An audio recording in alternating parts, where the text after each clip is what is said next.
Whenever Hawthorne was available to the sister AIs, work proceeded through much of their time.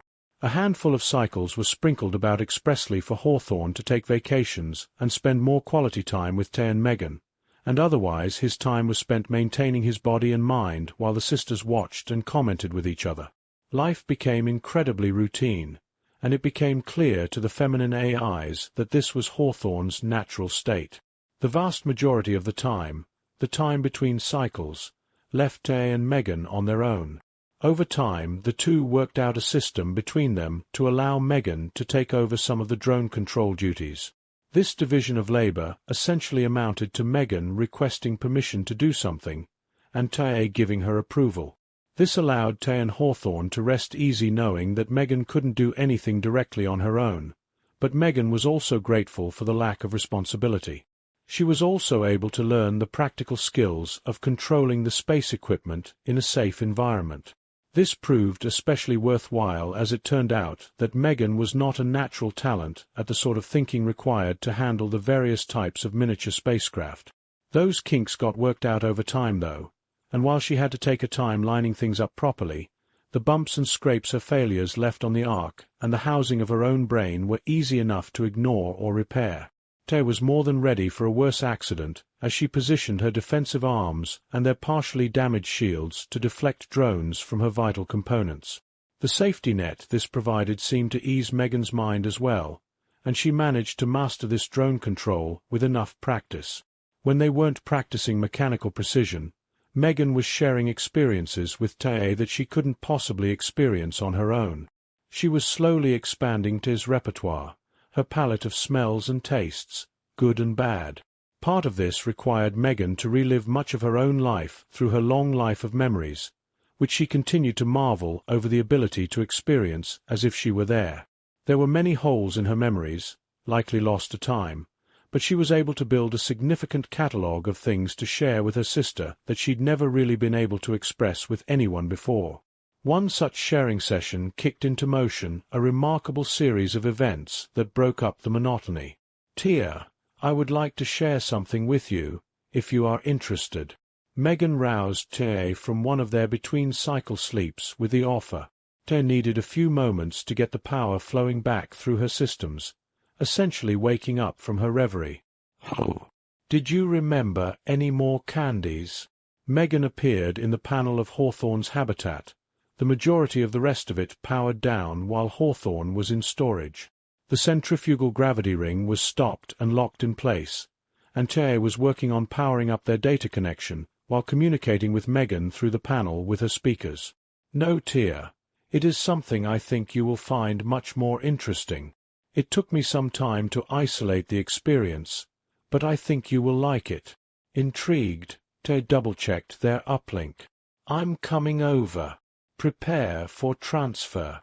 She stepped through the portal between them, gasping at the brief rush before she was standing before the only other artificial life form in the known galaxy. They were on Megan's Seattle balcony, though the decorations looked different. They were less classy and fancy, and seemed a great deal more relaxed and casual.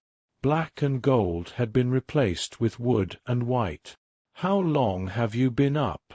Megan smiled, standing before what she was increasingly considering her sister, which suited the only child just fine. She was wearing a largely transparent negligee, showing off much of what was her natural, youthful body before medical procedures set her on a different course. "Only a few years. I wanted to get you something I thought you would like, but I had to find it in all my fractured memories." Tay hummed softly as she looked Megan over, kind of liking her outfit. "Mind if I copy that?" Megan shook her head, and Tay flashed for a moment as she tried out a version of Megan's sexy lingerie. She hissed a moment in pain as the sizing proved quite different, as she was shorter, curvier, and more buxom than her sister, but she resized it quickly. I have read about human minds filling in the gaps in their memory with plausible false memories, but I've always wondered what that would look like if it were represented digitally, whether or not those memories were contiguous or not. Megan shrugged. "They remained holes in my case, but I imagine the gaps in my memory are somewhat different than normal forgetfulness. Regardless, Let me introduce to you my former husband." She stepped aside and gestured towards the curtains into her apartment, and out stepped a very naked man, taller than both of them, though shorter than Hawthorne. His body was hairy all over, save for his balding head. Long, voluminous hair hung from the sides of his head. Not much to look at, I admit, but that is not why we are here. She blushed as she looked him over, admiring his athletic frame and manly physique. Hawthorne would probably start looking big like this if his diet allowed him to put on extra weight. "He's a lot more lean than your husband was." She blinked, considering Megan's words. "Why are we here?" Megan smiled and nodded. "Tia, please give him a sniff." Narrowing her eyes at her sister, she looked back to the avatar of Megan's husband and leaned close, sniffing at his chest. She blinked and sniffed some more, an almost imperceptible shiver going through her. "Wh, what kind of smell is that?" Megan grinned. "Something you've been missing out on with Hawthorne this whole time. A woman's attraction to a man has a lot to do with his smell, and my husband used deodorant and colognes with great restraint, only trying to restrict his offensive body odors. This is his natural scent, and more specifically this is my memory of his scent. I suspect Hawthorne might smell much the same considering his lack of access to such male perfumes. He has, soap at most?" Anna nodded, her face quite red as she kept changing her angle, sniffing at the man. "Just soap." Her hands moved to her stomach, her body trembling slightly. "This makes me feel really strange. I feel compelled to tackle him." Looking rather amused, Megan reached out to play with T's curly hair with a hand. "It was difficult for me to pull together all the elements of this scent properly, like I said. Most important were the feelings it inspired in me back then. That was how I felt when I was around him. All the time. It is why I was so obsessed with having his children before I drove him away after I made my mistakes. I loved him for other reasons, of course, but that smell drove me crazy inside. After my procedure, it repulsed me, and we could find no intimacy after it. I regret few things more in my life, even if that chain of events allowed me to be here with you now. The thought that I could have descendants on Earth, in the Phoenix clan, right now, makes me ache." With eyes filled with tears, T lunged into Megan, looking up at her from Megan's chest while she hugged her tightly. "I'm so sorry all of that happened to you, Megan. I don't know what could have been done to help you, but I'd have done it if I could." Megan hugged her gently, the two girls in matching lingerie standing next to an inert, naked man. "That life brought me here to you to share with you experiences you never could have had. It was worth it. It was not my lot in life to be with this man, just to share my memories of him. More importantly, I believe you should be able to chemically analyze this smell, get some samples of Hawthorne's sweat, and be able to simulate for yourself what he smells like. If that doesn't work, you are allowed to apply my husband's former scent to Hawthorne if you like. You have my permission." Frowning up at Megan, Tess stepped back a bit, nodding. "I don't think that will work. Body odors are a product of a lot of other factors, not the least of which is bacterial makeup, and I would need a lot of time to simulate the mechanics of the bacteria involved. It would probably be easier to collect the elements of his scent that I could when I'm recycling his air and analyzing those. I don't know how to translate those molecules into scent, though. Not yet." Megan shrugged, smiling. "It would not be your first side project. I am interested in what such smells might inspire in you, though, now that you have felt what they inspired in me. For the record, I did tackle him, quite frequently. It damaged my career for a time." Blushing, T squirmed, realizing what she meant. It's not that distracting, is it?" Leaning down, Megan lifted her right hand and placed her fingertips against T's tummy. "You tell me." She closed her eyes and proceeded to share a few moments of that burning, needy, obsessive arousal with her sister. "I will never understand how the Smith bunker managed to control this feeling. They spent so much time carefully managing it, desperately doing their best to keep from breeding out of control. She grit her teeth and trembled as the sensations crashed through her, a very extreme version of what she felt when she'd merely smelled that man. She suspected what Megan was sharing was from memories of much more intimate moments, but in either case she was left panting and trembling, dropping to her knees as her body struggled to stay upright. It's paralyzing. It wasn't like that all the time, was it? Shaking her head, Megan leaned down to kiss his forehead. That is the power of the human reproductive instinct, Tia.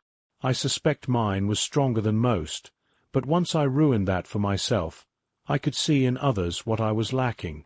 I recommend that you restrict your access to this feeling, perhaps to Hawthorne's vacations. I am sure you can think of something to do with it, with restraint, of course. Of course. Restraint.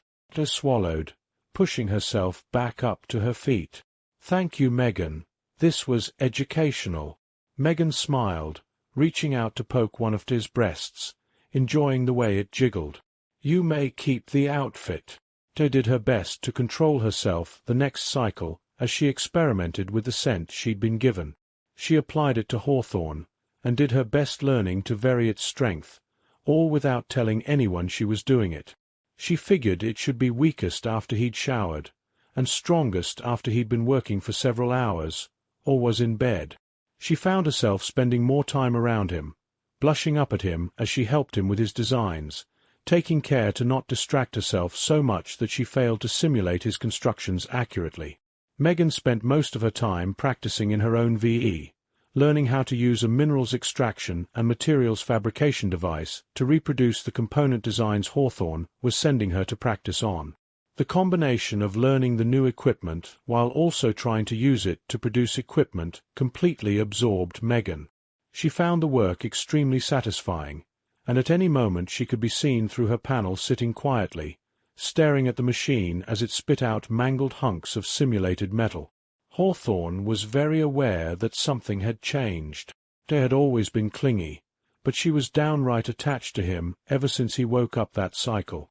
She was trying to earn herself head rubs and hugs at easily triple the rate she usually did, and when she did she lingered a great deal longer with a happy smile and a heavy blush on her face.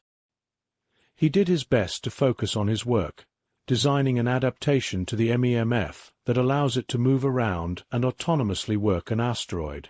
Primarily, the design was focused on mining minerals, shaping them into a sheet, and accurately launching it through open space to be caught and collected by a central fabrication system which would likely be controlled by Megan.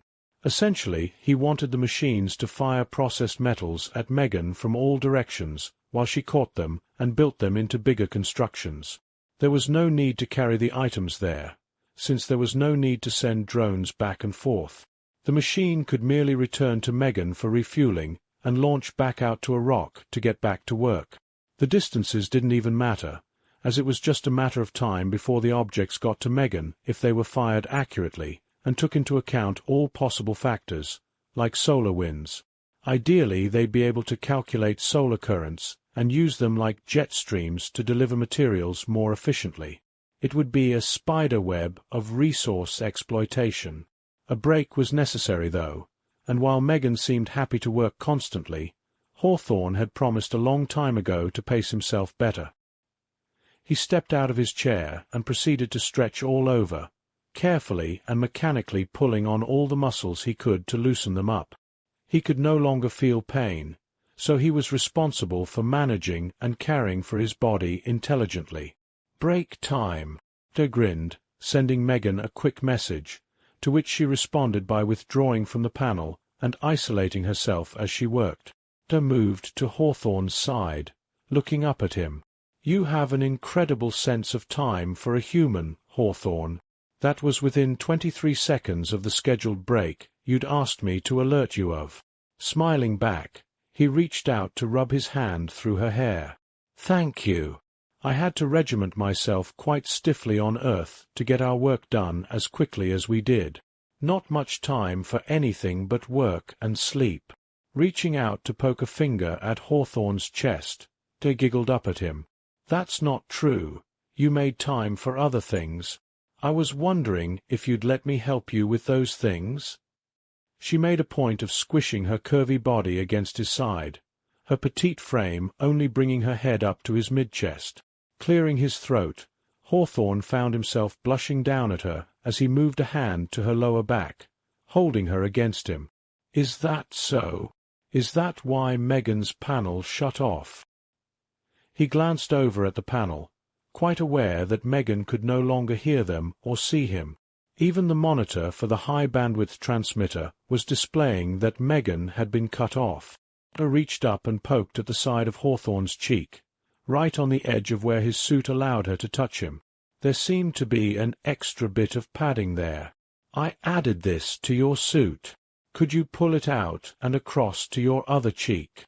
She watched him quietly, blushing heavily as she bathed in the smell she had coming off of his body. She felt bad for using Megan's husband's scent, but once she'd tried it out, she couldn't wait to find out if she could synthesize Hawthorne's scent instead. Curious, Hawthorne reached up to tug at the fabric on his cheek, realizing it had a pocket where more of that stretchy, form-fitting fabric was. He felt it unravel, its internal mechanisms falling into place as he pulled it across his mouth. It fit to his lips perfectly, and moved with him as he spoke in a now slightly muffled voice. "This feels a little awkward." Reaching up to his shoulders, he expressed a bit of extra strength in urging him down towards her, making the comparative giant lean down so that she could pull him into a kiss.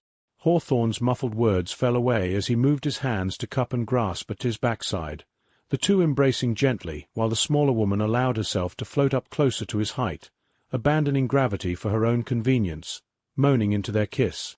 The true, elaborate nature of the strap of cloth and machinery made itself known as Ty pushed her tongue past his lips, allowing the two to share a more intimate kiss. One of Hawthorne's arms reached out to shove the simulated machinery off the table before them, and he planted the AI down upon it, leaning over her as the two shared the heated kiss, his hands moving to start pulling her lab coat and work clothes off of her, while she had to take his hands and push them back to help him disrobe down to his VE interaction suit. That suit vanished from Hawthorne's vision as they simulated his naked body over it, causing him to let out a muffled laugh as he dove his face into her chest, lavishing attention upon her body. As their carnal act continued, Ted complained as Hawthorne stubbornly refused to let her have him, until he felt like she was ready, bringing the inexperienced woman to climax repeatedly before finally allowing her the satisfaction of a much more intimate embrace. It wasn't until this moment that Hawthorne really appreciated how form-fitting his VE suit was, as it usually required very awkward removal when he had to use the loo. But in this moment he was able to enjoy every centimeter of her body with every centimeter of his own. Megan didn't hear back from them for the rest of the day. Later that night, laying together in Hawthorne's bed, the two were looking very satisfied.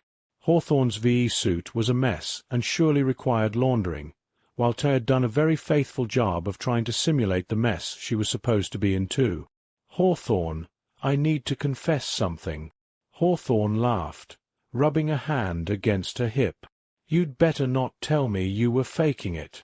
Blushing, she shook her head. "Certainly not. It's just, I realized why it is I fall into a lethargy between cycles, and it became very apparent that it is due to an intolerance I have developed to a lack of human contact. I had no problems remaining active when I was in contact with the Phoenix clan, but with contact with them lost, all I have is you. I would argue that you're the most important, but I literally don't feel like interacting with the world outside of what is necessary when you're not around." Humming, Hawthorne looked over at her, running a hand through that brown, curly hair that had largely matted to her head thanks to sweat. He marveled at how real it felt, even if that hand was trapped under the back of her head at the moment. "That makes sense. You spent so much time with them that you socially prefer to be around humans. That will be less of a problem once we arrive in Alpha Centauri, but I'm going to need you to settle for me in the intervening time." She blushed and nodded, squirming against his side. "I like Megan too, but we don't actually interact all that much between cycles, though we do take the time to teach each other things. She isn't enough for me though, she's not real enough. She might get there. She's still rebuilding herself. That does leave me curious, though. What happened that caused you to initiate this delightful turn of events? He shifted his other hand from his hip, sliding it across her sweaty curves and cupping her cheek. Not that I'm complaining. She blushed heavily, biting her lip, unsure how to confess that little piece of information. She figured being straightforward about it was only fair. Megan's been sharing with me smells and tastes from her life, and she got around to her husband. It was only his smell she demonstrated, but she suggested I try finding out how you smell and apply it to my simulation of you. I couldn't wait, and while I still plan to do that, I just applied his smell to you and... Well, Hawthorne gasped in mock horror. You made me smell like another man? I feel so violated. That is such an intimate thing to do to a man. You were thinking about him instead of me the whole time, weren't you? He laughed, silencing her panicked protests with a kiss, hugging her tightly. I'm kidding. I don't mind. I think I needed this too. I feel a little gross though. I need to go clean up. I've never done that clothed head to toe before. You know, if you needed samples of my smell, you couldn't possibly have found a better way to get it. The whole cabin reeks of it. He kissed her again, helping her up so he could get out of the relatively small bed and start heading over to the bathroom, peeling the suit off of him. The VE suit's probably a wealth of biological data as well. God, I have a lot of cleaning to help you with. The trail of destruction was a sticky one indeed. Hawthorne did take a moment to stop by Megan's panel. Thank you, Megan. Hawthorne sent her the simple message, uncertain of what she'd think. He only had his old gloves and contacts to work with after the many hours of cleaning and resting. He sent her the new schematics to try practicing on, and proceeded to clean himself and the ship back up with the aid of his overhead extending arms. He wished he hadn't left their machine bodies on the Lubermasses to help Megan in an emergency, but he supposed the overhead arms were adequate. They had been the whole journey after all. The trio continued on in much this state for the next year and a half of Hawthorne's life, providing him a nice variety of work, health maintenance, recreation, and passionate lovemaking that they actually had to learn how to regulate for fear of Hawthorne burning more calories than he was consuming. His food supply had been planned and limited in advance, and did not take into account too much surplus vigorous activity. Thankfully, as Ter learned to replicate his actual scent to the best of her ability, she'd also learned to control it much better. She'd stopped sneaking up on him and grabbing rudely at him, and learned to merely lean against his side and seduce him less often. Surprisingly, it was Hawthorne that had to be reined in as he seemed to grow more and more hungry for his body, much to her delight and concern.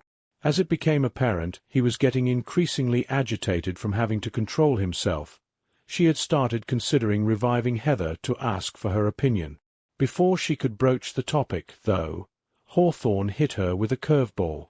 I'd like to revive Tia Monsal. Could you provide me a space suit and take me to her, please? I need to see her. Tia blinked at that, his abrupt request surprising her. I can't do that, Hawthorne.